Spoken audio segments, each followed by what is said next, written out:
Oke Wak, jadi kisah yang bakal aku ceritain malam ini adalah cerita yang datang dari Wawa aku yang berasal dari kota Tangerang, yang namanya minta disamarin, Wak. Kita sebut aja namanya Dedra, Wak ya. Halo Dedra. Dan di kisah kali ini, Wak, Dedra berbagi cerita horor yang dia alami bersama keluarganya. Nah, ceritanya itu bermula di saat si Dedra sama keluarganya tinggal nyampur gitu, Wak, sama keluarga dari ayahnya. Tinggal nyampur nih maksudnya ada dua rumah gitu loh, Wak, dalam satu pekarangan gitu ya. Kebayang ya? Nah, awalnya itu, Wak, Dedra sama keluarga itu betul-betul nggak ngerasa ada yang aneh sama sekali. Mereka hidupnya biasa-biasa aja. Sampai akhirnya si Dedra sekeluarga ini pun mengalami sebuah kejadian horor. Kejadian horornya itu terjadi pada tahun 2017 lalu, Wak. Lebih tepatnya waktu si Dedra ini kelas 10 semester 2. Nah, awal kejadiannya itu, Wak, pas si Dedra ini lagi di sekolah. Nah, kegiatan rutin di sekolahnya si Dedra itu, Wak, setiap paginya mereka akan selalu melaksanakan sholat duha berjamaah gitu. Nah, pas selesai sholat duha, Wak, biasanya siswa-siswi itu ya udah bubar ke kelas masing-masing kan. Atau enggak ada juga tuh yang ke kantin. Nah, kalau kebiasaan si Dedra ini setelah sholat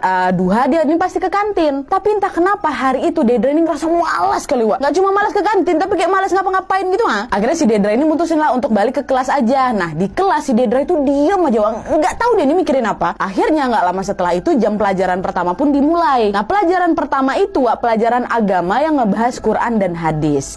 Kebetulan pada hari itu kelompok si Dedra ini yang maju buat kayak presentasi gitulah. Nah, pas si Dedra ini mau maju, Dedra ini nggak bisa gerak, Wak. Dia masih tetap diam aja tuh, gak bisa gerak. Nah, gak lama setelah itu tiba-tiba Dedra ini nangis. Nangisnya tuh kayak sedih kali, pokoknya dia nangis. Setelah itu teman-temannya kan heran nengok dia kan. Kenapa? Nah, ini lagi ada masalah, Bo. Nah, di situ, Wak, si Dedra udah mulai agak sedikit gak sadar tuh. Guru Dedra pun sampai bingung juga, kenapa si Dedra ini? Akhirnya guru si Dedra nyamperin lah ke tempat duduknya dia dan nanya, "Dedra, kamu kenapa? Nah, ada masalah apa lagi sakit?" Kata Dedra ini gak ngerespon apa-apa, Wak. Tapi Dedra tetap aja nangis. Nah, salah satu teman kelasnya si Dedra itu yang agak sedikit peka dan bisa gitulah, kita panggil aja namanya Baskoro ya. Nah, Baskoro ini nyuruh salah satu temannya Dedra yang lain untuk ngegenggam tangannya si Dedra sambil bacain ayat kursi gitu sama surat-surat pendek kan. Nah, pas teman Dedra ini baca ayat kursi sama surat pendek itu, badan Dedra ini rasanya panas, Wak, sepanas-panasnya. Kayak ada api tuh loh yang nempel di badannya si Dedra. Nah, di saat itu Dedra makin menjadi-jadi lagi nangis, ya Allah, makin ngeraung-ngeraung lagi dia, makin dipegang lah badannya. Nah, guru Dedra yang kebingungan pun akhirnya nyuruh lah kawannya si Dedra yang lain buat manggil wali kelasnya si Dedra. Kebetulan, Wak, wali kelasnya Dedra ini orangnya memang